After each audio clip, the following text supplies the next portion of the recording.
Hey everyone, Miles J here, and today I'm going to be reviewing this luxurious lace front Yaki bob from RPGHair. Wave, density, wave, believe, wave, achieve,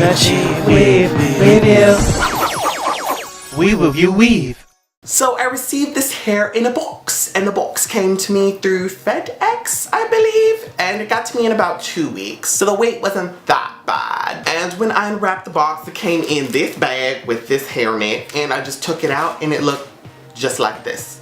I mean, not just like this, I kind of curled the edges a little bit, straightened it out. But for the most part, there was no extra lace right here. It was already cut and done and ready to go. And I also have to add that this was machine made. Now I know what some of y'all are thinking, aren't all wigs machine made? No, especially all lace wigs, a lot of them are hand sewn. The hair is hand sewn into the cap, which is why a lot of these lace front wigs I review are so expensive. So I hope that when you are thinking about buying a wig, you think about how long that takes and you'll understand the pricing of that particular wig. So you won't be like, oh my God, especially if it's real hair, y'all, get it together. So this wig came in the natural color. It is 12 inches and the density is 150%. So let me do my big reveal and show y'all the inside.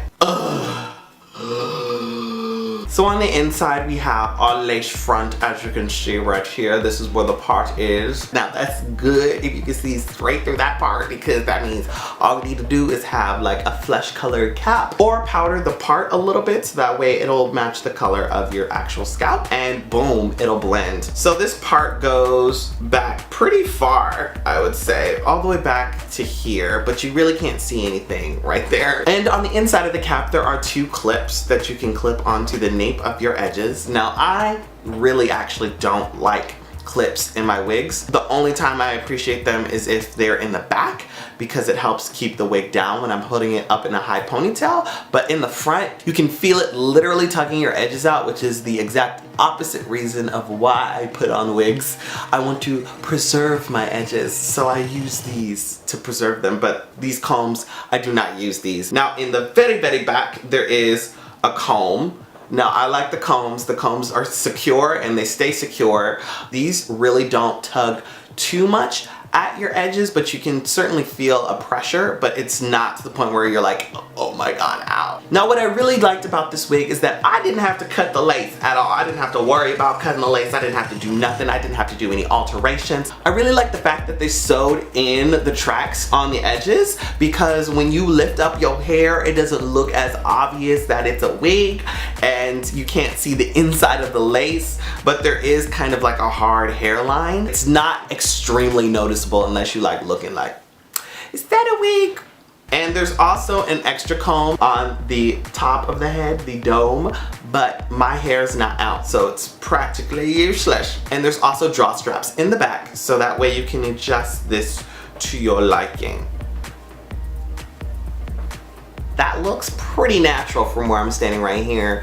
Don't look too close to your screen, okay? Because you're gonna see the line, but it looks pretty natural if you're looking at it from like a step away. So yeah, I really like this wig. Okay, so let me show y'all like how the inside of the hair works.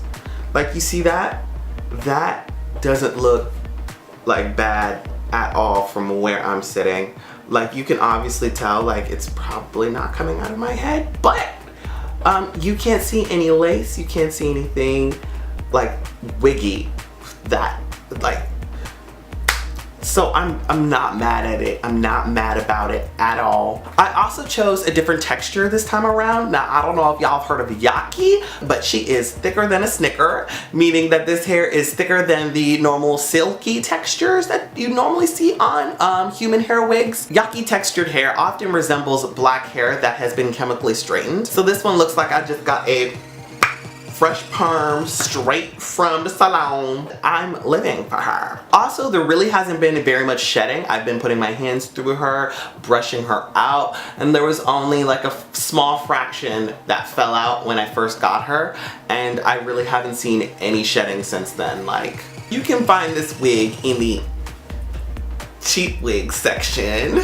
I know y'all are screaming, yes, finally a cheap wig. Well, it's not that cheap, girl. It's still real human hair. So on their website, you can choose different options that you want the wig, so it's slightly customizable. So this one was 12 inches and that's an extra $10. And the hair density was 150%, which was a couple extra dollars as well. And altogether it came out to about $109. This can fluctuate depending on which option you choose, but that's the option for this wig. Now that, in this case, is a pretty cheap. For human hair, like you can curl this, you can dye this, you can pretty much customize it as soon as you get back home. Like, it is legit. And I know y'all will try to fight me on this and say that's too expensive, but girl, human hair ain't cheap. So all in all, I'm gonna have to give her 4 out of 5 Andre 3000s. I was not expecting to like this wig as much as I did. And even though it is only a lace front and there's tracks in the back, the density of this hair is really good at covering the tracks. I don't have to worry about my edges peeping through. It's a yes from me. So until next time, it has been me, Miles J. Thank y'all for watching the Weave with You, and I'll see y'all later. Bye. We will view weave.